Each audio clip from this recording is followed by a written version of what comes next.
જી. આપ સૌને મારા નમસ્કાર.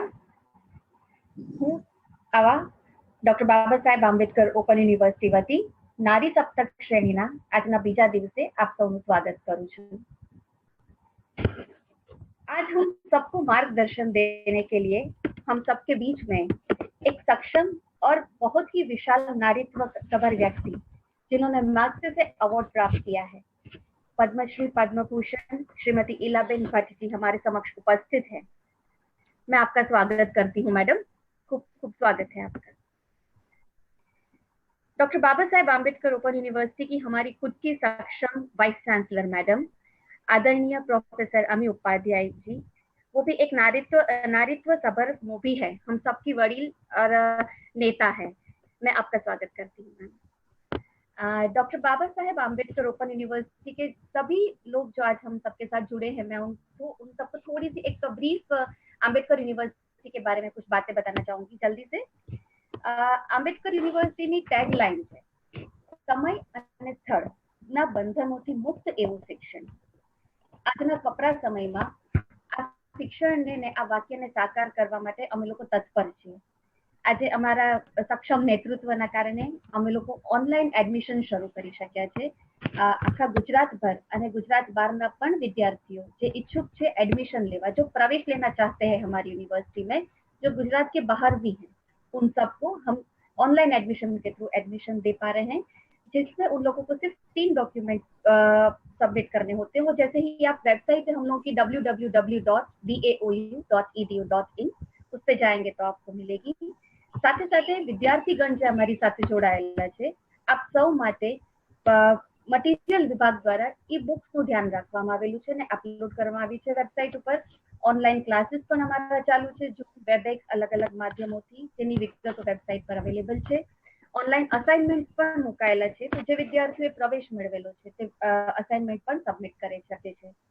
સાથે અમારું સ્પેશિયલ ઓનર સપોર્ટ સેન્ટર છે મેડમ, જે આપ સૌને જાણીને ખૂબ આનંદ થશે કે વિવિધ કેટેગરીના વિદ્યાર્થીઓ જે ભણવા ઈચ્છુક છે, જેવા કે ટ્રાન્સજેન્ડર છે, જેલના કેદી ભાઈઓ બહેનો છે, સાથે જે પણ વિધવા બહેનો છે અને જે વિદ્યાર્થીઓ ટ્રાન્સજેન્ડર છે, જે પણ લોકો પ્રવેશ લેવા ખાસ કેટેગરીના કોઈ પણ વિદ્યાર્થીઓ યુનિવર્સિટી ખાતે ચાલતું સ્પેશિયલ અને સપોર્ટ સેન્ટરનો લાભ લઈ શકે છે.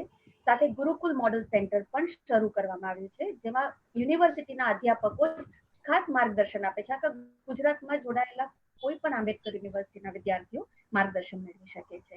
અમે લોકો સતત એક સક્ષમ નેતૃત્વની અંદર નવા નવા અને ઇનોવેટિવ કાર્યક્રમોનું આયોજન પણ કરીએ છીએ. આજનો નારી સપ્તક શ્રેણીનો બીજો દિવસ એનો એક ભાગરૂપ છે.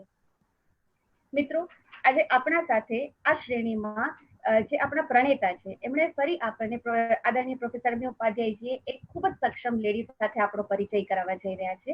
આજે આપણા સાથે Padmashri Padma Bhushan Ila Bhatt. She is a Gandhian and is widely recognized as one of the world's most remarkable pioneers and entrepreneurial forces in the grassroots development. તેઓ એક જેન્ટલ રેવોલ્યુશનરી છે. આજે આપણા સાથે તેઓ એક એમનું જીવન ભારતની ગરીબ વસ્તી અને નારી શક્તિને બહાર લાવવામાં અને સ્વનિર્ભર કરવામાં અને તેમનો અવાજ સાંભળવા માટે તેઓએ એક જગ્યા, એક સ્થાન આપ્યું છે. 1972 में सेल्फ एम्प्लॉयड वुमेन्स एसोसिएशन, जिसको हम सब पूरे भारतवर्ष में सेवा के नाम से जानते हैं, इन्होंने स्थापना की और एक ऐसा ट्रेड यूनियन बनाया जिसमें आज पूरे भारतवर्ष में से 1 मिलियन से भी ज्यादा नारियां जुड़ी हुई हैं. वो पार्लियामेंट में भी नॉमिनेटेड सभ्य रह चुकी हैं और इंडियन प्लानिंग कमीशन की सभ्य भी है. वो चेयर है और वो फाउंडर चेयर है काफी सारे इंस्टीट्यूशंस की, जैसे कि world banking, women in informal economy, globalizing organizing that is WIEGO, અને international alliance of home based workers that is home bench. वो फाउंडर भी है, खुद चेयर भी है. उन्होंने काफी अवार्ड्स जीते हैं, जैसे कि Ramon Magsaysay Award, Right Livelihood Award, International Prize for Peace, Disarmament and Development and 4 Freedoms Award, as well as honorary doctorate from Harvard, Yale, Natal, McMaster and other academic institutions.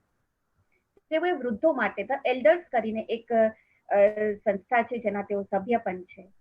અને આપણા માટે ખૂબ ગૌરવની વાત છે કે તે આપણા સાથે જોડાયેલા છે. ખાસ તેઓ ગુજરાત વિદ્યાપીઠ યુનિવર્સિટીના ચાન્સલર પણ છે અને સાથે ગાંધી આશ્રમ, સાબરમતી ગાંધી આશ્રમના ચેર છે. મેડમ, હું આપનું આંબેડકર ઓપન યુનિવર્સિટી વતી ફરીથી સ્વાગત કરું છું. આ નારી સપ્તક શ્રેણીની પ્રકલ્પના જેઓએ અમને આપી અને ખાસ આજના વિષયની સમજ આપણે સૌ ગૌરવપૂર્ણ રીતે આપણા આંબેડકર ઓપન યુનિવર્સિટીના માનનીય વાઇસ ચાન્સલર પ્રોફેસર અમી ઉપાધ્યાય મેડમ, હું આપને વિનંતી કરીશ કે આજના સેશનની પ્રકલ્પના અને નારી સપ્તક શ્રેણીની પ્રકલ્પના વિશે આપ અમને જણાવશો. नमस्कार. नमस्कार. नारी सप्तक श्रेणी में आप सबका आज स्वागत है. જ્યારે નારી, સમર્થ નારીની વાત કરીએ અને આપણી સામે જ્યારે ઈલાબેન ભટ્ટ હોય ત્યારે મને લાગે છે તે સમર્થ નારીના एक पोते पर्सोनिफिकेशन कहवाए. हमने जब सोचा था नारी सप्तक श्रेणी में तो तय किया था कि स्त्री के साथ स्वावलंबन, संघर्ष, स्वतंत्रता ऐसी बातों को जोड़ के हम लोगों को बुलाएंगे. वक्ता वो नहीं होंगे जो बहुत अच्छी और बड़ी बातें करते, वक्ता वो होंगे जो अपने जीवन में उस कंसेप्ट को जीकर निकले हैं. बहुत खुशी की बात है आज हमारे साथ ઈલાબેન ભટ્ટ है.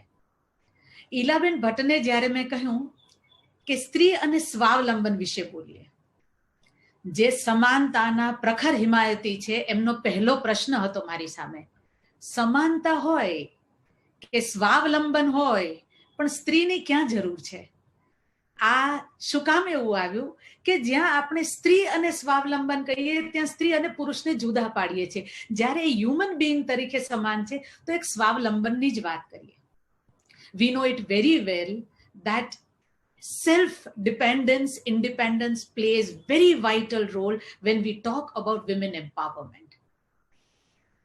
કેટલાય માર્ચ ફ્લેગ કરો, ગમે કરો, પણ જો સ્ત્રી આર્થિક રીતે સ્વાવલંબી નથી તો પોતાના નિર્ણયો લેવામાં, પોતાના કન્ટ્રીબ્યુશનમાં, પ્રદાનમાં એ ક્યારેય સ્વાવલંબી ન બની શકે. I very strongly believe when people say across the globe that necessity is the mother of invention. પૃથ્વી પર જેટલા સારા કાર્ય થયા છે, જે મહાન શોધ થઈ છે, એના પાયામાં જરૂરિયાત હતી. No, I very humbly disagree. I say curiosity, creativity and concern, they are the pillars to the innovation, to new things, to new contributions. Self-employed women's association, સેવા, આટલા વર્ષો પહેલા આટલા હ્યુજ કન્સેપ્ટને એક્ઝિક્યુટ કરવાનો. ઈલાબેન, આજ આપ અમારી સામે છો. અમારી જેવી કેટલી સ્ત્રીઓને આપે ઇન્સ્પાયર કર્યા છે કે સમાજમાં પ્રદાન કરવું હોય તો અંદરથી એક તાકાત કેવી હોય કે સમાજમાં પરિવર્તનની પરિવાહક એક સ્ત્રીને બનાવે.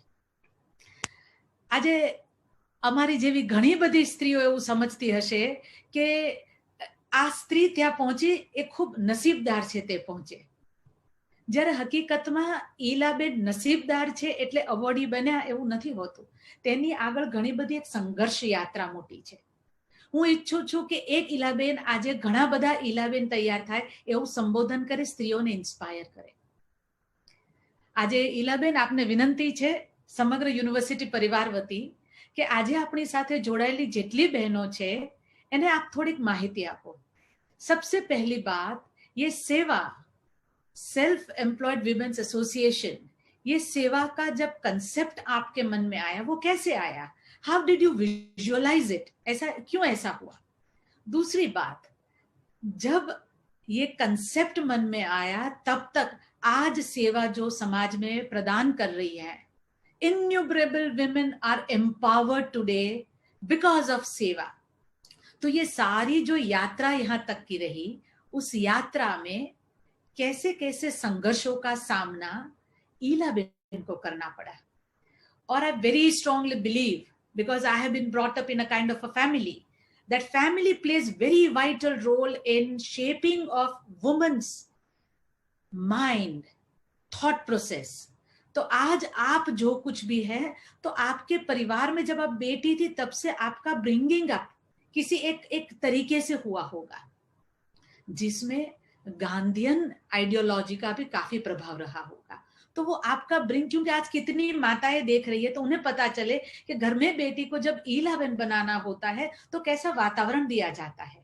तो घर में वातावरण का क्या प्रभाव रहा, गांधीयन विचारधारा का क्या प्रभाव रहा।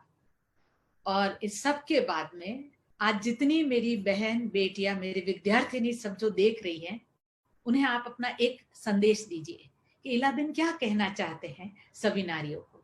इलाबेन, हृदय से आपका स्वागत, ખૂબ ખૂબ હૃદયથી આપનું સ્વાગત। આજે હું ફક્ત ઈલાબેનનું સ્વાગત નથી કરતી, ઈલાબેનના વિચારો અને જુસ્સાનું અમારી યુનિવર્સિટીમાં સ્વાગત કરું છું। આભાર મેડમ। હવે હું આદરણીય પદ્મશ્રી પદ્મભૂષણ ઈલાબેનને વિનંતી કરીશ કે તેઓ તેમનું સંબોધન આપે। ईलाबेन, आपसे एक विनंती ये है कि आज पूरे भारत में से महिलाएं हमारे साथ जुड़ी होंगी, अलग अलग राज्य में से, तो आप हिंदी का भी थोड़ा प्रयोग करें तो उन्हें भी थोड़ा समझ में आए। ये रिक्वेस्ट के साथ मैं आपको फिर से आमंत्रित करती हूँ। ईलाबेन। आपने सबसे पहले ही एक मेरी इंतजाम रख दी कि हिंदी में बोलो, पर मैं शुरुआत तो गुजराती से करती हूँ। તમે અમી બેન કહ્યું કે અનેક ઈલાબેનો, હું તો કહું છું કે બધા ઈલાબેનો છે જ, ને બધાને ઓછા બધા ઈલાબેનો છે, અને સ્વાવલંબન પણ બહેનો ખરેખર એમનું જીવન પણ સ્વાવલંબી છે, પણ જે એમને પોતાને ખબર નથી કે પોતે સ્વાવલંબી છે એ વાત અલગ। પણ પહેલો પ્રશ્ન તમારો હતો કે એ સેવાની સ્થાપના, તો એટલે કે એ કન્સેપ્ટ કેવી રીતના આવ્યો। એવું છે કે હું મારો ઉછેર આખો જ્યારે આઝાદીની લડત ચાલી રહી હતી એમાં થયો, એટલે મારું શાળાનું ભણતર ને કોલેજનું ભણતર એ બધું એ કાળમાં થયું, એટલે આખું વાતાવરણ જ સંઘર્ષનું હતું। અને એ છે તો એનું શું ધ્યેય, એનું ગોલ શું હાંસલ કરવું છે, તો તે પણ અમને બધાને ખબર હતી। એટલે સરઘસમાં આમ અમારો ક્લાસ ચાલતો હોય ને સરઘસમાં સરઘસ પસાર થઈ જાય ને ક્યાંક શૂટિંગ થાય, એટલે એ પેલા સરઘસ વાળો કોઈ ભાગતો ભાગતો સ્કૂલમાં આવી અને અમારા ક્લાસમાં આવીને સંતાઈ જાય અને અમે એને સંતાડી દઈએ, એટલે તરત જ અમારા શિક્ષકનો ભૂગોળ ભણાવતા કોઈ પણ એ ભૂગોળ ઘેર ગઈ, એ પછી આખું બધું આ બધું શું થઈ રહ્યું છે ને શા માટે થઈ રહ્યું, એટલે એવું જ વાતાવરણ ઘરમાં પણ પછી અડોશ પડોશમાં પણ, એટલે એ આખા વાતાવરણમાં જે ઉછર્યા અમે, તો એમાં એક સંગઠનની મૂળ ભાવના હતી કે આપણે બધા ભારતના લોકો બધા એક થયા અને ત્યારે આઝાદી હાંસલ થઈ, એટલે એ સ્વરાજ મળ્યો। પછી જેમ જેમ હું પછી લોમાં ભણી અને વકીલ થઈ, તો ત્યારે પછી સમજાયું કે હજુ સ્વરાજ તો અધૂરું છે। આઝાદી હાંસલ કરી તો પાર્લામેન્ટના બિલ્ડિંગ બંધાઈ ગયા અને ચૂંટણી છે તો થશે, હવે આપણું કોન્સ્ટિટ્યુશન પણ હવે થશે, કારણ કે તે વખતે હું લોમાં હતી ત્યારે તો હજુ તેનો ડ્રાફ્ટ બની રહ્યો હતો કોન્સ્ટિટ્યુશન, તો એટલે આ બધી આશાઓ હતી અને એની પાછળ અમે મહેનત કરી રહ્યા હતા। તો એટલે કોઈ આમ એક વસ્તુ બનીને કન્સેપ્ટ એનો આવ્યો તો એવું નથી, પણ આખું આ જે અધૂરું સ્વરાજ છે, જે આઝાદી એ અધૂરી આઝાદી છે, તો એને આપણે આગળ લઈ જવાની છે। અને ગાંધીજીના શબ્દો છે કે જણ જણ સ્વરાજ ન ભોગવે ત્યાં સુધી સ્વરાજ અધૂરું છે, એટલે ગાંધીજીની વાત તો પૂર્ણ સ્વરાજની હતી, એટલે એ સ્વરાજનો કન્સેપ્ટ મનમાં બહુ કઠણ હતું।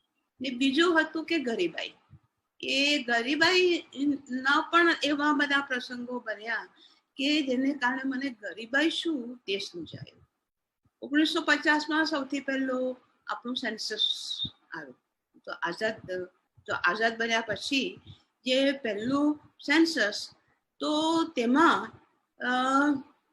જે બહેનો કામ કરે છે તો તેની ગણતરી જ નહોતી થતી. They were reported as non-workers.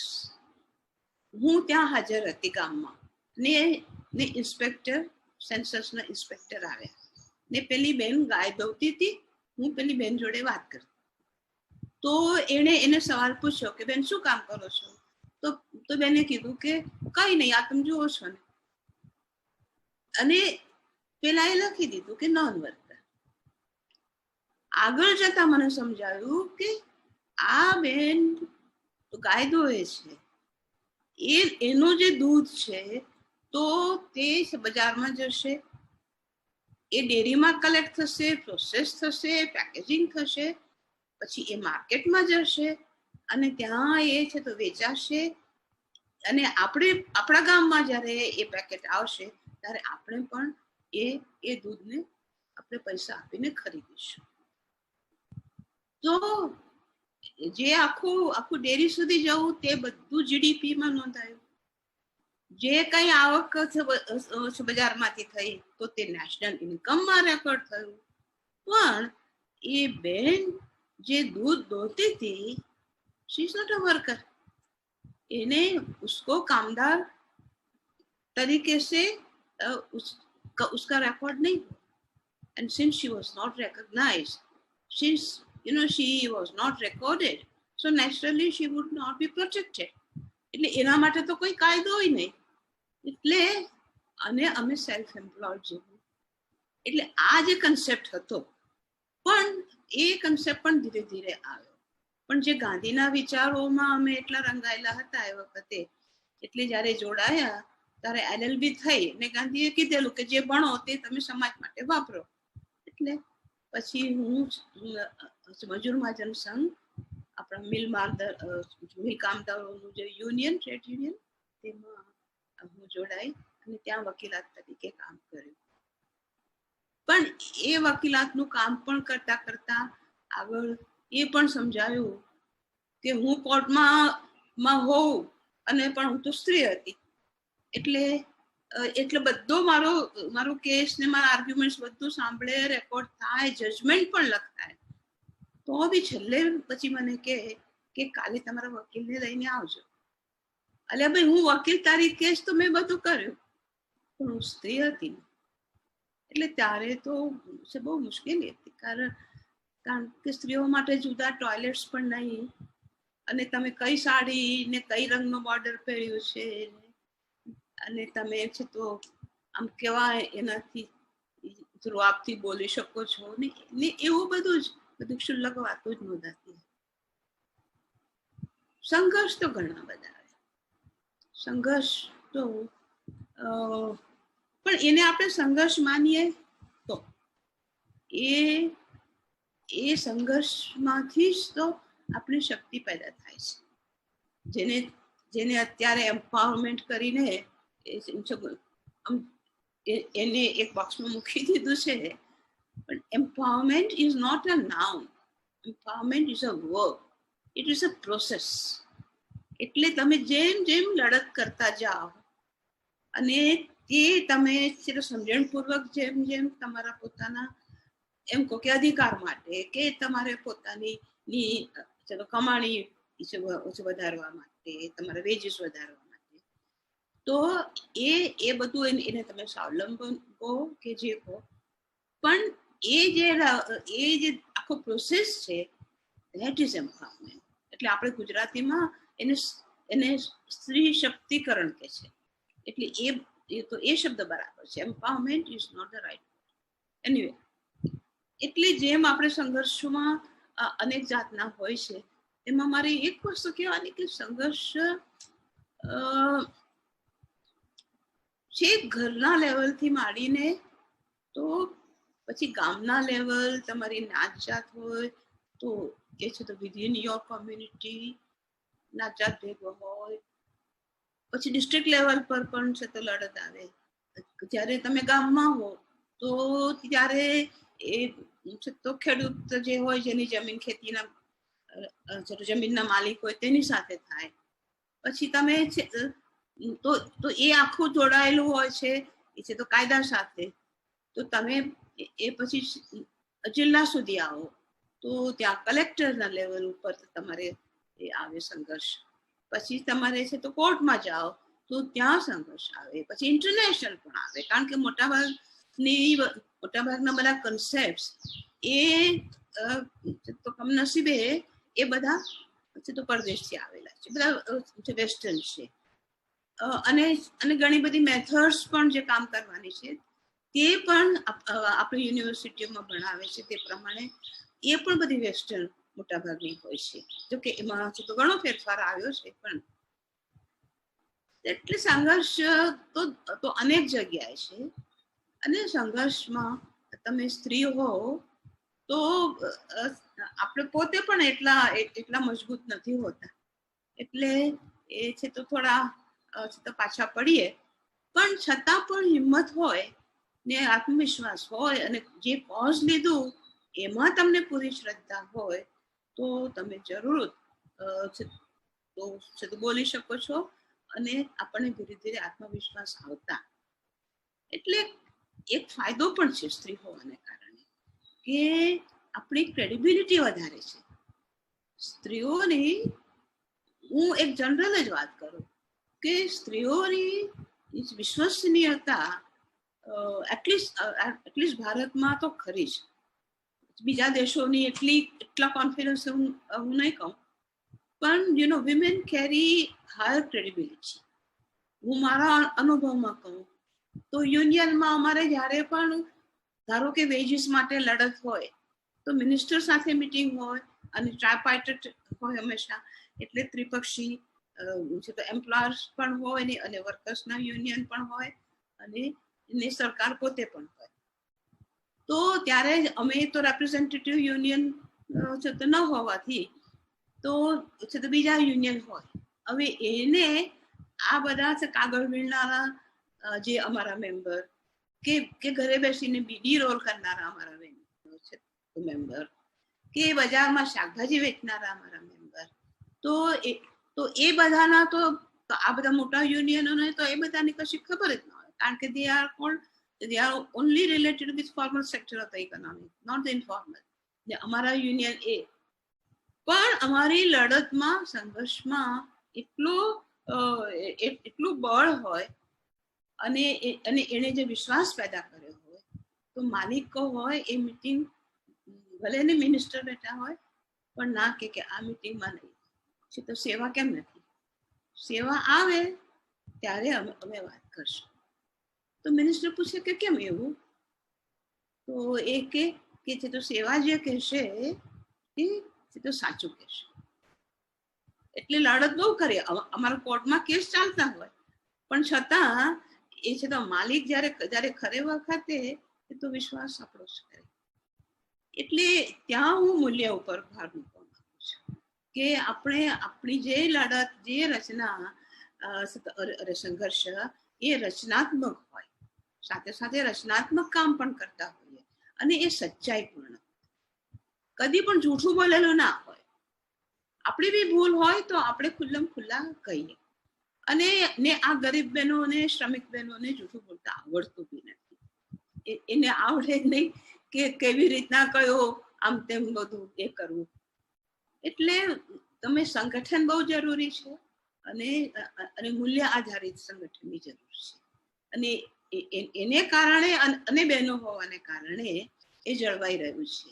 જેવું, સોરી કહેવું પડે તો ભાઈઓ માફ કરજો, પણ જેવું ભાઈઓ પાસે જાય છે એટલે મેન થિંક બિગ. એમને આવી નાની વાતોમાં, ઝીણી વાતોમાં એમને તો રસ નથી હોતો, એટલે તરત જ એ છે તો મોટા વિચારોમાં કરે અને એ પછી એમાં બધી ગડબડ થઈ જાય. એટલે સંઘર્ષ તો દરેક વાતમાં હોય જ ને, પણ સંઘર્ષ સાથે રચનાત્મક કામ કરતા રહેવું જોઈએ. ગાંધીજીની વાત એ છે, ખાલી ઝંડાબાજી ને ખાલી બધા સૂત્રોચ્ચાર તેનાથી કશું થતું નથી. અને તેમાંય જયારે તમે ગરીબ, શ્રમિક અને તેમાંય બહેનોની વાત કરતા હો તો એનો ઝંડો કઈ ઝંડાથી ના થાય, સામે તમારે રચનાત્મક કામ કરવું પડે ને એ પણ એવું જ કે જે શ્રમિક બહેનોનું જ હોય. એટલે અમે બેંક શરૂ કરી, 74માં બેંક શરૂ કરી, 72માં સેવા શરૂ થઈ યુનિયન, અને 74માં બેંક. કારણ કે સૌથી મોટો પ્રશ્ન દેવાદારીનો હતો. તો અભણ તદ્દન અંગૂઠા છાપ, એ વખતની 74ની વાત કરું છું, પણ છતાં પણ એ બેંક પહેલું વર્ષ છોડીને તે પછીના વર્ષમાં આજ લગી દર વર્ષે ડિવિડન્ડ વેચ્યું છે, એમને સરપ્લસ કર્યું છે, એમને પ્રોફિટ કર્યું છે. મતલબ કે આગળ જતા એમનો તો વિકાસ થાય છે ને. એ તો બહુ આતુર છે, કઈ બી નવું શીખવા માટે, નવું જોવા માટે આપણે પાછા પડીએ છીએ. એટલે જ્યારે એ યુનિયન અને એટલે રચનાત્મક કામ, પણ એમાં તમે આર્થિક કામો કરો તો મારો નિયમ છે કે જ્યાં નફો નુકસાન વાળી વાત હોય તો તે કોઓપરેટિવમાં જ હોય. એટલે જેમ યુનિયનમાં શ્રમિકો માલિક, એવી જ રીતે કોઓપરેટિવમાં પણ શ્રમિકો શેરહોલ્ડર હોય, એ જ માલિક હોય. તો એમાં હું કઈ શેરહોલ્ડર ના થઈ શકું. તો જ્યારે યુનિયન અને કોઓપરેટિવ બેનું જોઈન્ટ એક્શન થાય છે, ઇવન એઝ અ સ્ટ્રેટેજી, હવે તો હું એને સ્ટ્રેટેજી તરીકે કહું છું, તો એનું જ્યારે જોઈન્ટ એક્શન થાય છે ત્યારે બાર્ગેનિંગ પાવર આવે છે. જે આપણે જેને બાર્ગેનિંગ પાવર કહીએ, સોદા શક્તિ કહીએ, અને યુનિયન હોય અને સોદા શક્તિ ના હોય તો તમારું તો કહું છે તો કશું વળે નહીં. તો આવા રચનાત્મક કામ કરવાથી એમાં પછી આરોગ્ય સેવા પણ આવે, એમાં હાઉસિંગનું પણ એમ પણ આવે, પછી ફૂડ સિક્યોરિટી પણ આવે, ઇન્સ્યોરન્સ પણ આવે, પેન્શન પણ આવે. તો સેવા બેંક છે તો પેન્શન ની પણ સ્કીમ કરે. તો આ બધું જ્યારે આખું પેકેજ હોય, અને પછી જ્યારે એને લોન લીધી હોય કે એને પોતાની મહેનતથી છે તો બચત કરી હોય ને, એ જ્યારે પોતાના મજૂરીના સાધનો પોતાના કરે, પહેલા તો ભાડાના હોય, એટલે આખો દિવસ કમાઈને એનું પછી ભાડું આપી દેવું પડે એને પાછું એના માલિકને, એટલે બહુ ઓછું એના માટે રહે. પણ આ તો એ જ્યારે પોતે એ છે તો જે કમાય એ પૈસો એના પાસે રહે, અને એની છે તો બચત ખાતું ખોલે, એની બચત ભેગી થાય. પછી છે તો ગીરવે મૂકેલી જમીન હોય તો તે છોડાવે, ને અમારો નિયમ છે કે એ છોડાવેલી જમીન એ બેનના નામે જ હોય. એટલે ત્યાં બી બહુ મોટો સંઘર્ષ, પંચાયત સાથે, તલાટી સાથે, અને ઘરમાં જો કે એટલો બધો નહીં છે તો ગરીબોમાં એટલું બધું સ્ત્રી પુરુષનું ઘર્ષણ નથી જે આપણા મધ્યમ વર્ગમાં હોય છે. એટલે એના પતિ જ મને મારી પાસે આવીને કે ખરા કે બેન, કે એવું કોઈ દિવસે ના થાય કે હું હાજર હોઉં, એમ કે જીવતો હોઉં અને મારી જમીન એના નામે થાય. તો મેં કીધું કે જોઈન્ટ નામ તમારું તો ચોક્કસ રહે, પણ પહેલું નામ એનું, કારણ કે એણે લોન લીધી છે તો એને અમે ઓળખીએ છીએ અને એની કેપેસિટી અમે બતાવીએ. એટલે મારું કેવું છે કે ગરીબીમાં ઓનરશિપ હોવી, asset generation and then to own the asset. અને સ્ત્રીના હાથમાં કોઈ પણ માલિકીની એસેટ હશે તો એ હંમેશા કુટુંબ માટે જ વપરાય. એનો પોતાનો સ્વભાવ જ એટલો નર્ચરિંગ છે કે એ પોતે જાણે કે એ માલિકી લઈને કઈ એ ભાગી જવાની છે એવું નહીં. આખું કુટુંબ ઊંચું આવશે ને એના કુટુંબ વાળા પણ પછી એની બહુ કદર કરે છે. એટલે સંઘર્ષની તો તું જેટલી વાત કરું, દેશ પરદેશમાં પણ પહેલું તો ના વર્કર્સ હોય એટલે ઇન્ફોર્મલ સમજે જ નહીં. એ ખાલી એમ્પ્લોયની રિલેશનશિપ એટલી જ સમજતા હોય. એના સિવાય કોઈ સેલ્ફ એમ્પ્લોયડ હોય ને આપણા દેશમાં તો 90% આખો જે ટોટલ વર્કફોર્સ છે એમાંથી 90% તો બધા સેલ્ફ એમ્પ્લોયડ ઇન્ફોર્મલ સેક્ટરના છે. અને છે તો જે યુનિયનો છે કે જે માત્ર જે 8-9% જે છે વર્કર્સ, કે જ્યાં એમ્પ્લોયર રિલેશનશિપ છે અને જ્યાં પ્રોટેક્ટિવ લેજિસ્લેશન છે, તો તેના યુનિયનો હોય અને તે યુનિયનો પછી લડે. એટલે મને બહુ તેમાં ન્યાય લાગ્યો કે તો જેના બધા પ્રોટેક્ટિવ લેજિસ્લેશન છે એટલે મેં મજૂર મહાજન છે તો છોડ્યું. જો કે છોડ્યું જુદી રીતે, મને કાઢી મૂકેલી, મુક્ત થવાની ઓર્ડર આપેલો, પણ મને મજૂર મહાજનમાં પછી એટલે કે મિલ કામદારોમાં મને રસ રહ્યો નહીં. મેં કીધું કે આ જે 90% જે વર્કફોર્સ છે અને તેમાં 50% બહેનો છે, એ બધા આર્થિક રીતે સક્રિય છે, તો એનું યુનિયન એટલા માટે કે મને એટલું જ આવડતું હતું. મારું આખું બેકગ્રાઉન્ડ યુનિયનનું થયું, ટ્રેડ યુનિયનનું, અને હું છે તો ભણી પણ છે તો લોનું, એટલે લોયર તરીકે કામ કર્યું. ને સંઘર્ષ તો ઘણા હોય છે. ઘરમાં પણ તમને તો પિતાજી ને મારા કાકા ને મારા પિતાજી ને એમના દીકરાઓ ને બધા જ વકીલો, એટલે આખું કુટુંબ જ વકીલાતમાં. અને અમે 3 બહેનો, એટલે પછી મારા માં બહુ આતુર કે આ તું ભણે તો તું કેમ ના થાય વકીલ.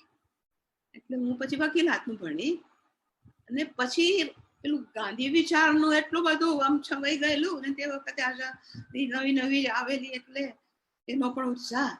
એટલે મેં કીધું કે જે છે તો ગાંધીજીની સંસ્થા હશે તો તેમાં આપણે કામ કરશું. અને મજૂર મહાજન સંઘ તો કેટલું ગ્લોરિયસ યુનિયન, એટલે ત્યાં પછી જુનિયર લોયર તરીકે જોડાય.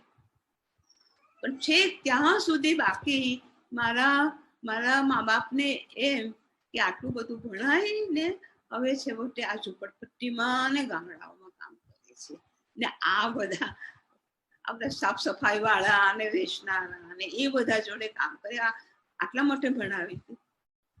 પણ પછી જયારે મેક્સેસે એવોર્ડ મળ્યો ત્યારે બધાને એમ થયું કે હા કંઈક આ તો કઈ આમ સારું કામ, અગત્યનું કામ લાગે છે.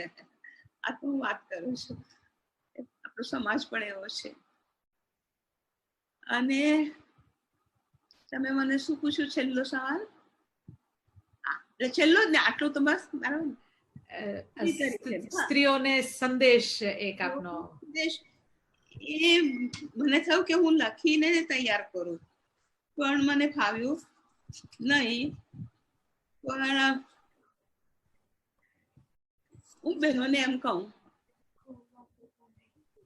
કે એટલે આર્થિક રીતે તો મેં આખી જિંદગી એમની સાથે કામ કરીને મેં જોયું, એ સ્વાવલંબી કો કે સ્વાયત્ત કો કે એમ્પાવર્ડ કો કે જે કો, પણ સ્ત્રી તરીકે શું કહું, આપણી બહેનોને હું કહું છું કે you take yourself serious as a woman. આ બધી નાની નાની વાતોમાં એમાં ના પડો. તમે મનુષ્ય છો. We were born as male and female. It was a society which made us male and female, men and women. એટલે આપણે જન્મ્યા હતા તો નર અને માદા તરીકે, એ તો સમાજે આપણને સ્ત્રીને પુરુષ તરીકે બનાવ્યા, ને પછી સમાજે બધું ગોઠવતા ગયા, ઇન ધેર ઓન ગુડવિલ. પણ ઓફકોર્સ પણ કે સ્ત્રી આમ કરવાનું અને પુરુષ. પણ મારું અત્યારનું કેવું એમ છે કે સ્ત્રી પુરુષથી ડરે છે અને પુરુષ સ્ત્રીથી ડરે છે. એ પણ ડરે છે, એમ નહીં માનતા કે પુરુષ સ્ત્રીથી નથી ડરતો. તો આ ડર ગમે તે આપણે પ્રયત્ન કરી ને એ ડરને દૂર કરવાનો છે. એટલે સ્ત્રી તો ડરે છે, તો કઈ બધા પુરુષો ખરાબ નથી.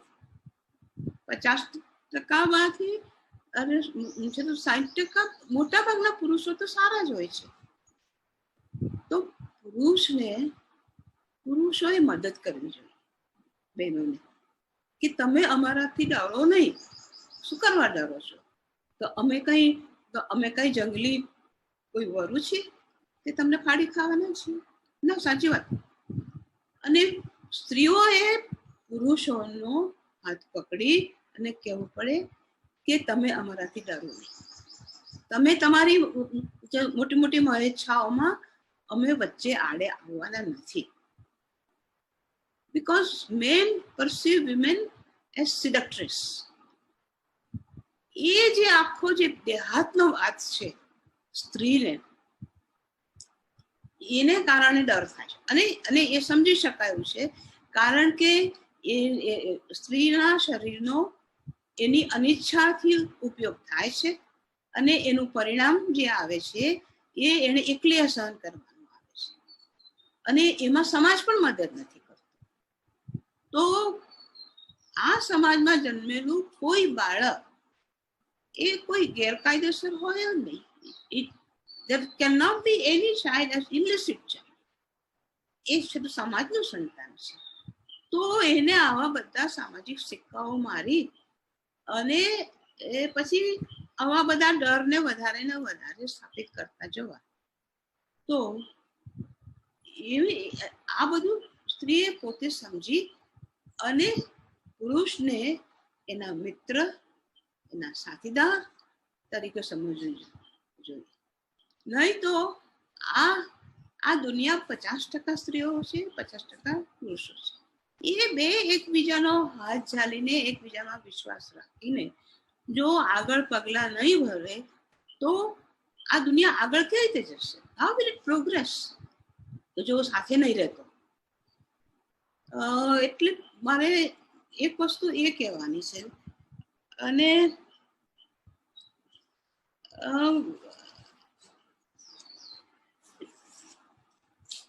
એટલે એક તો પુરુષથી નિર્ભય થવાનું, ને બીજું મેં કહ્યું પણ એને હું દેહાતમાં વાત કહું છું કે સ્ત્રીઓ પોતાના શરીર અને રૂપ એને મૂડી બાંધવાની જરૂર નથી. એને સજાવીને એ કોને માટે? તો પુરુષને ખુશ કરવા માટે ના. પુરુષ તો આપણો મિત્ર છે, એ તો આપણો સાથીદાર છે. જો આવું હોતે તો છે તો ભગવાને એક જ કુટુંબમાં દીકરો ને દીકરી બેને સાથે જન્મ આપ્યા જ ન હોતી. એટલે બંને પ્રેમથી જીવે. અને એ તો બહુ સ્વાભાવિક છે કે સ્ત્રી પુરુષ વચ્ચેનો એક જે લાગણી હોય, આકર્ષણ હોય, એ તો બહુ સ્વાભાવિક છે. અને એ તો આવકારદાયક છે, સારી વાત છે. તો એને આવો એક શરીરના એક અંગના ઉપર આટલું બધું કરીને તો એ સ્ત્રીઓ સમજશે ને તો સ્ત્રીઓ પુરુષોને સમજાવી શકશે. પુરુષ બહુ ડરપોક છે, ખરેખર પણ છે. હું જુવાનિયાઓ સાથે હમણાં છેલ્લા થોડા વર્ષોથી ઠીક કામ કરું છું. એને અમુક પ્રસંગો એવા બન્યા છે એટલે હું એમની સાથે વધારે વાત કરું છું, એકલા જુવાનિયાઓ સાથે. તો બિચારા બહુ એકલા પડી ગયા છે, એકલવાયા છે. એ એમની વાત કોઈને કહી શકતા નહીં. એમની કઈ પીડા હોય, મૂંઝવણ હોય તો હું કહું કે ઓહો, આ તમારા મિત્રોને તમે કહેતા હશો? કે ના, મિત્રોને નહીં. તો પછી કારણ કે એમનો ઉછેર જ એવી રીતે થયો છે કે એમણે તો હીરો જ રહેવાનું, કોઈ ડરવાનું. માં પણ એવી રીતે ઉછેરે છે. માં પણ છે તો છોકરાને કહેશે કે રડે છે શું છોકરી છે તો સમય માર્યું તો પછી તારે એમ કે બે થપ્પડ મારી દેવાતા ને, તું બાયલો છે. માં પણ આવી રીતના ઉછેરે છે. એટલે અને મેં પોતે બી અનુભવ્યું નથી એવું નથી. જ્યારે મારે બાળક થયું તો પહેલું બાળક મારું તો છોકરી હતી, તો મારા સાસુ નું મોઢું ચડી ગયું. પછી જયારે બીજો બીજું બાળક આવ્યું તો એ છોકરો હતો. તો હું એટલે બારગામથી આવી, મુંબઈથી આવીને પછી એને લઈને હું દાદર ચડતી હતી. તો મારા સાસુ એટલા ખુશ થઈ ગયા. તો કેટલા દાદર પગથિયા નીચે ઉતરીને એમણે ઉચકી લીધું ને વ્યવહાર એટલો સરસ થઈ ગયો, બદલાઈ ગયો. એટલે આવું આ જે બધું છે ને, તો તે બીજું કોઈ નથી કાઢવાનું, સ્ત્રી પોતે જ આ કાઢી શકશે. અને તો જ સમાજ એવો રચનાત્મક તો શાંતિમય તો બની શકશે. અને હું તો મારા અનુભવથી કહું છું કે women are the leaders in building a nurturing society. તમારે ડિસ્ટ્રક્ટિવ સોસાયટી કરવી છે જે આજે આપણે અનુભવી રહ્યા છીએ, કે પછી તમારે નર્ચરિંગ સોસાયટી કરવી છે? It may be economy, it may be politics, it may be art or science. જો નર્ચરિંગ પાથ ઉપર જવું હોય તો વિમેન આર ધ લીડર્સ. પણ પહેલા સમાન તો થાવ, અને સમાન આવી રીતના સાથીદારી કરીને સમાન થતું છે, નહીં કે ડરીને. સ્ત્રીઓને મેં તો જે મારા મનમાં હતું તે કીધું. કોઈ એક શબ્દમાં હું સંદેશો આપી શકું એવું તો નથી, પણ અનુભવે જે સમજી તે કહ્યું. આપ સૌનો ખૂબ આભાર. બહુ સરસ.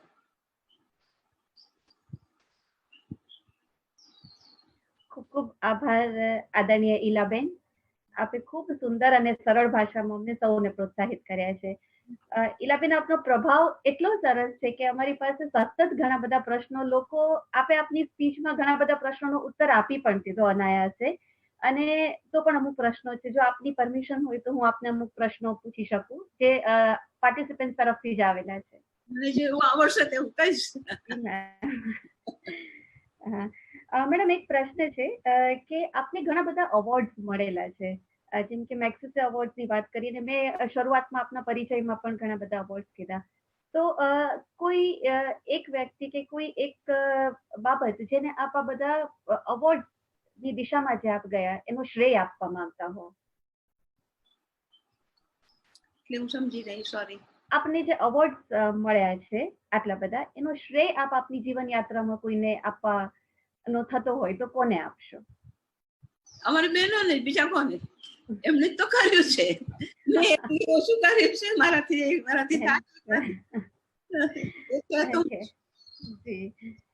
Thank you ma'am. એક ભૈરવી બેન છે, એમને આપને એક પ્રશ્ન પૂછ્યો છે કે આપની જે સેવાની સ્થાપનાથી લઈને અત્યાર સુધીની જે સંઘર્ષ યાત્રા છે, ક્યારે પણ એવું થયું આપને કે હવે નથી કરવું, કે તૂટી જવાયું, અને એવી કોઈ પરિસ્થિતિ કે જેમાં ફરી પાછા એમ્પાવર થઈ, એકદમ પ્રોત્સાહિત થઈ, તો એવી કોઈ બાબત બની હોય જેનાથી આપ થોડા તૂટ્યા પણ ખરા અને પછી ફરી ઉભા પણ થયા? હા, જેનાથી હું કંટાળી છું તે હવે આટલા વર્ષે, 87 વર્ષની મારી ઉંમર છે, તો આટલા વર્ષે હવે છેલ્લે મને વધારે તો સમજાતું જાય છે કે આપણે જે દિશામાં આપણો દેશ ને દુનિયા જઈ રહ્યા છે એ બિલકુલ ગલત છે. અને જ્યારે સેવામાં એક દિશામાં આગળ વધવાનો જ્યારે તો પ્રયત્ન કરે છે, તો ત્યારે મને બહુ નિરાશા થાય છે કે આટલા સરસ, કારણ કે હું તો હવે સેવાના રોજિંદા કામમાં તો એક્ટિવ નથી, એટલે જ્યારે હું સાંભળું છું તો ત્યારે મને નિરાશા થાય છે કે આપણે ફરીને પાછા એ જ દિશામાં શું કરવા જઈએ છીએ. એટલે ખરેખર એ વિદ્યાપીઠ હોય કે સેવા હોય કે કોઈ પણ હોય, તમે કે હું હવે વિચારીને આપણે પગલા ભરવા પડશે, અને એ પગલા વિચારેલા કંઈક નવીન રચનાત્મક શું હશે તેવું આપણે વિચારીને એ દિશા શોધવાની છે. કોઈ તૈયાર આપણને કોઈ ટેકનોલોજી એની કોઈ આપી દેવાનું નથી, તો એ નથી થતું. એટલે એ તો ત્યારે મને નિરાશા થાય છે.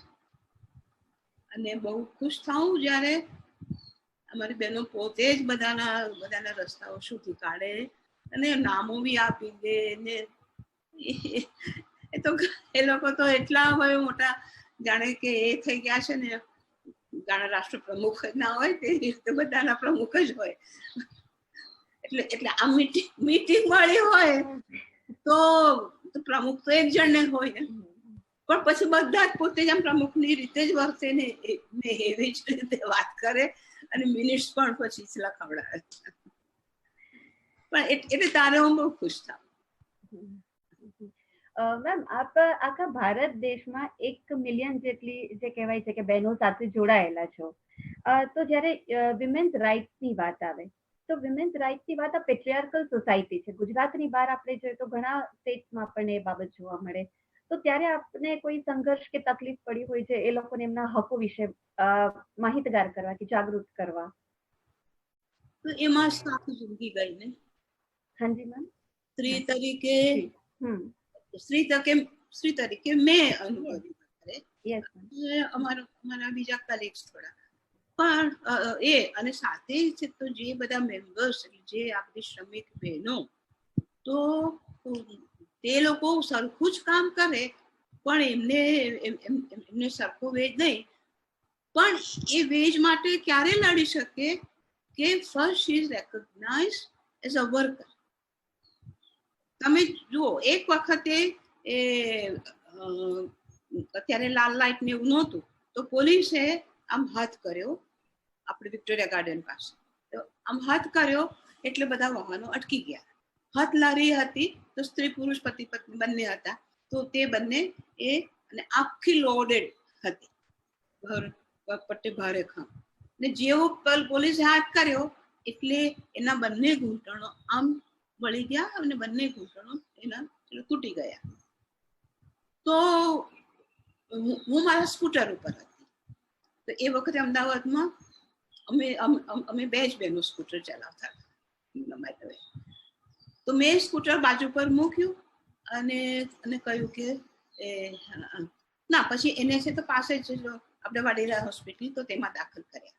પણ મારું પેલું વકીલનું માઇન્ડ, એટલે મેં કીધું કે અમને છે તો વર્કમેન્સ કોમ્પન્સેશન એક્ટના હેઠળ એમને કોમ્પન્સેશન મળવું જોઈએ.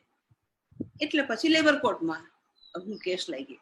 લેબર કોર્ટમાં છે તો જજે કીધું કે દે આર નોટ વર્કર્સ.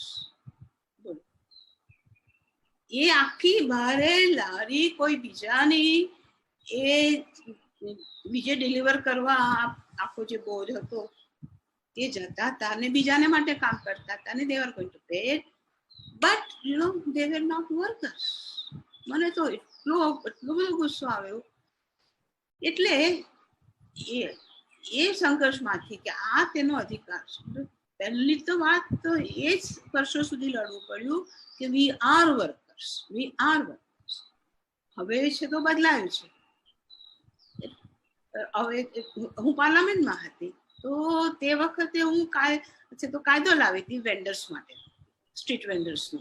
કારણ કે street vendors is also part of the business. એટલે એમને પછી છે તો પોલીસો હટાવી દે અને આપણો છે તો નગરજન પણ બધા એવા કે એને ન્યુસન્સ કે ઓબ્સ્ટ્રક્શન તરીકે જ જોતા હોય. એટલે એની લડત તો વર્ષોના વર્ષો ચાલી ને. પણ જયારે કાયદો આવ્યો મેં પાર્લામેન્ટમાં મૂક્યો ત્યારે આમ ઠીક જરા તો હસી બી કાઢ્યો, પણ તે વખતે પાસ ના થયો કારણ કે આ વોઝ એ પ્રાઇવેટ મેમ્બર. એટલે પ્રાઇવેટ મેમ્બર એટલે કે નોમિનેટેડ, એટલે એ છે તો પ્રાઇવેટ બિલ કહેવાય કે એ પાસ ના થાય. પણ પછી it was taken to the labour ministry અને બીજા બધા પણ ભેગા થઈને એ કાયદો બન્યો.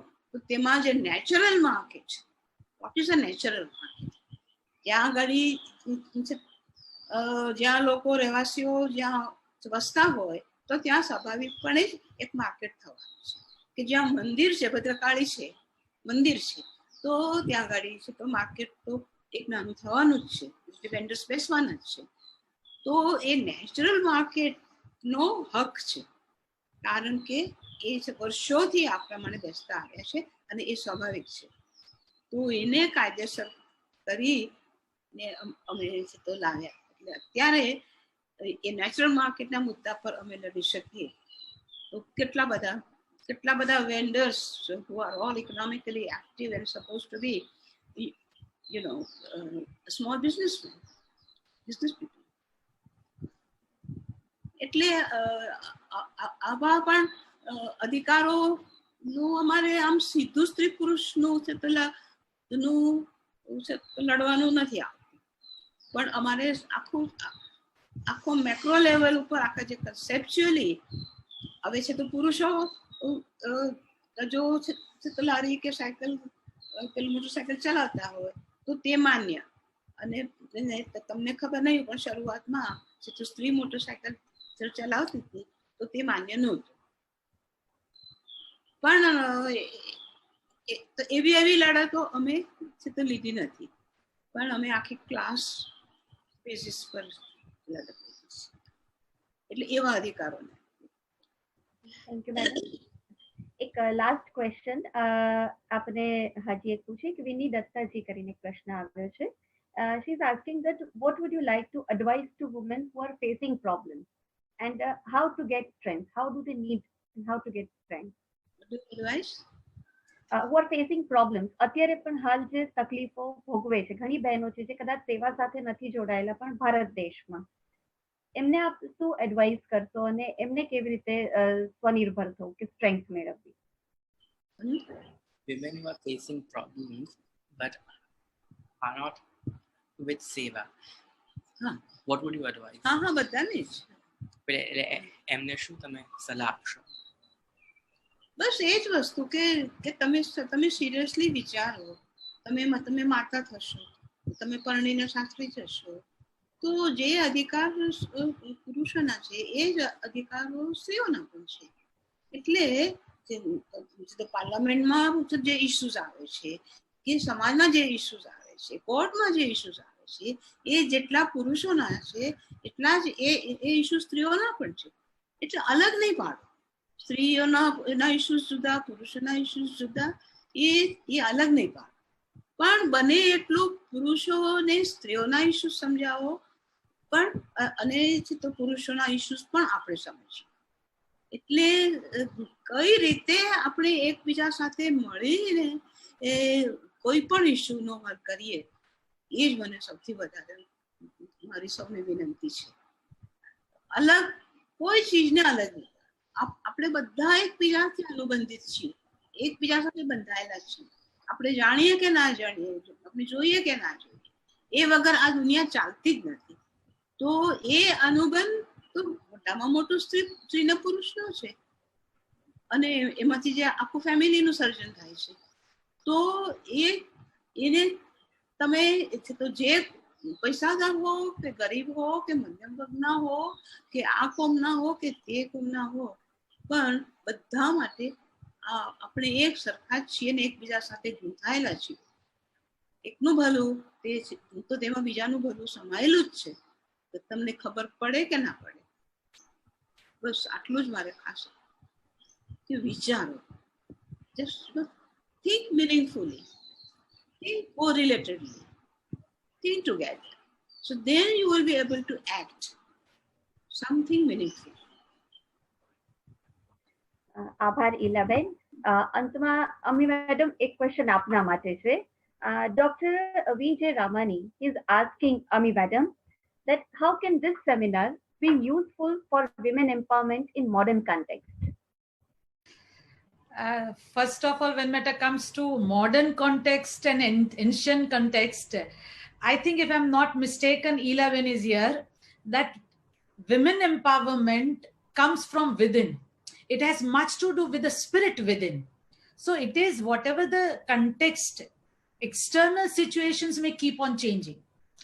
जब हम शिक्षण की बात करते हैं तो हम समझते हैं कि ज्योग्राफी पढ़ लिया, मैथ्स पढ़ लिया, मेडल आ गए, रैंक आ गए, इज अ सक्सेसफुल और she is a successful person. अब देखिए ईलाबेन जब बता रहे थे कि हम क्लास में ज्योग्राफी पढ़ रहे हैं और कहीं वो स्वतंत्रता संग्राम में कोई आदमी अंदर आके छुप गया, तो फिर जो बातें हुई वो क्लासरूम में टेक्स्ट बुक की बातें नहीं थी. लेकिन एक विद्यार्थिनी की तरह ईलाबेन ने जो समझा देखा वो कुछ क्लासरूम के एजुकेशन से काफी ज्यादा था. So that what shaped her thinking, that what really shaped her spirit, and that what made her what she is today. So first of all, as an educator, we need to understand that meaning or interpretation of education is too wide, not limited to four walls of a classroom or maybe other two pages of main pages of the books. So first of all that.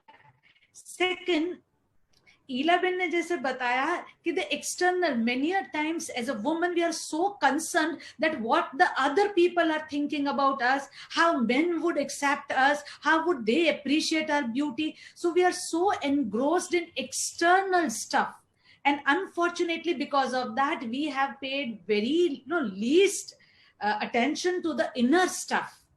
हम style में इतने कि stuff से कहीं दूर हो गए. तो she talked about stuff. So that when she talked about stuff, तो आप सोचो उन्होंने क्या कहा कि आप सोचो, आप we are complementary to each other. The man is or the woman is not compete with the man. So when we think about all these things, और पहले context के बारे में हमें ये सोचना चाहिए कि modern context is not only corona. Epidemic और pandemic were there before the years, decades also. उस सिचुएशन में जो भी जरूरत थी वही स्पिरिट आज चाहिए.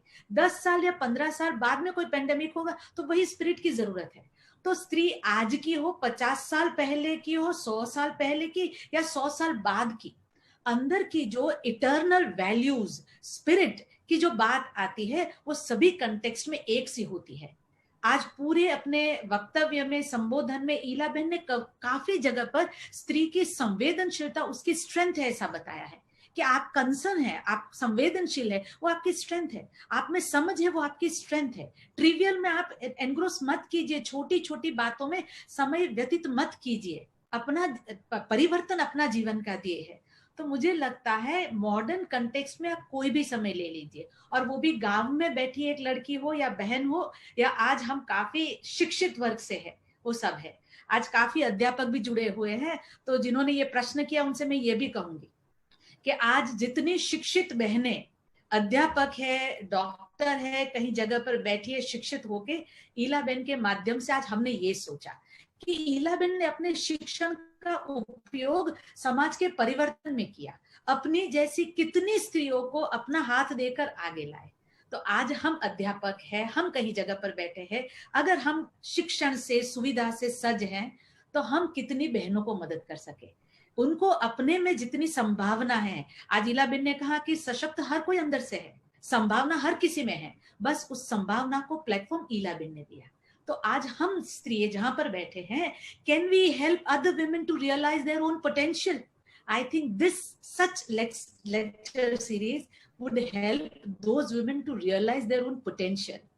I am convinced कि कोई आकर व्यासपीठ पे बैठ के बड़ी बड़ी बातें करेगा तो ये विमेन एम्पावरमेंट, शक्तिकरण, स्त्री शक्तिकरण नहीं होना है, स्त्री सशक्तिकरण नहीं होना है. आज ईलाबेन अपने अनुभव से जो दिया, जैसे विमला ताई जो मैंने कल भी बताया थी कि वो जय कृष्ण मूर्ति के अध्यात्म यात्री थे, वो हमेशा से कहते थे, विमला ताई से मिलना भी हुआ था, कि जो जिया है वो कहा है. आज ईलाबेन ने जो जिया वो कहा, इसलिए उन्होंने जो भी कहा वो अंदर तक पहुंचा. तो मुझे लगता है yes, such lecture series would surely help women to realize their potential, कि अपने पोटेंशियल को इतना हार्नेस करे कि वो तो खुद सशक्त बने, अपनी संभावनाओं से वो समाज में कंट्रीब्यूट करे, प्रदान करे, लेकिन उसे उसके साथ काफी अनेक the other women also would get some achievements through such women. Thank you very much, ma'am. अब हम इस आज के कार्यक्रम के अंत की ओर आगे बढ़ते हैं. ईलाबेन, आपने संघर्ष से स्वावलंबन तक की यात्रा आज हमें 1 घंटे में कराई है. मैं बहुत बहुत यूनिवर्सिटी के पूरे परिवार की तरफ से आपकी आभारी हूँ कि आपने बहुत अच्छी यात्रा आज हमें करवाई. हमारे काफी यूनिवर्सिटी के स्टाफ के भी आपके इस बात से जुड़े प्रश्न भी आ रहे थे जिसमें आपकी संघर्ष यात्रा की बात थी, पर कुछ ही लम्हों में आपने हमें बहुत अच्छी यात्रा करवाई है. मैं आपकी बहुत बहुत आभारी हूँ. साथ में सभी श्रोतागण को पहले एक बात कहना चाहूंगी, इस समय पे अंबेडकर ओपन यूनिवर्सिटी में आप घर पे बैठे हैं, घर पे बैठ के क्वालिटी एजुकेशन प्राप्त कर सकते हैं। उसके लिए हमारे ऑनलाइन एडमिशन भी चालू है। आप विजिट करिए हमारी वेबसाइट www.daou.edu.in, जहां से आपको काफी सारी कोर्सेज के बारे में, अभी हमारी चलती प्रवृत्तियों के बारे में काफी कुछ जानकारी मिलेगी। हमारे साथ जुड़े रहिए आप लोग।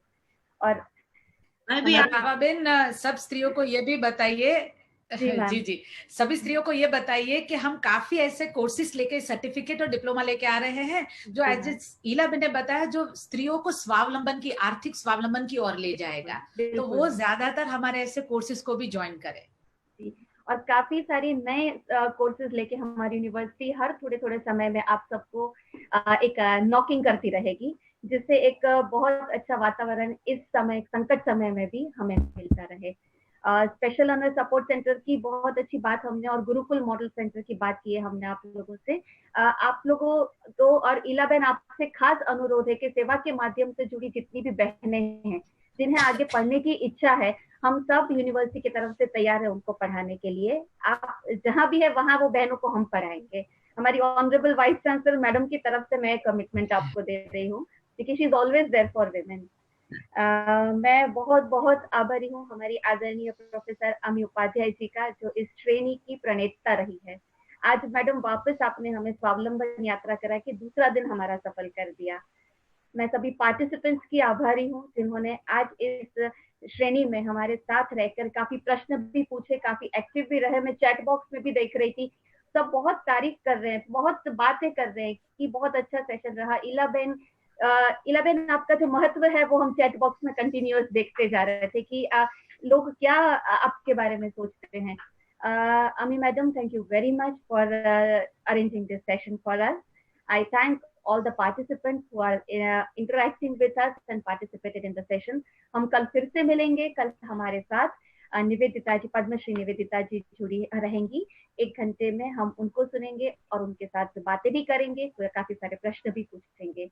आज फिर से आप सबको doctor Baba Saheb Ambedkar open university की तरफ से नमस्कार। वंदे भारत मातरम। Thank you very much.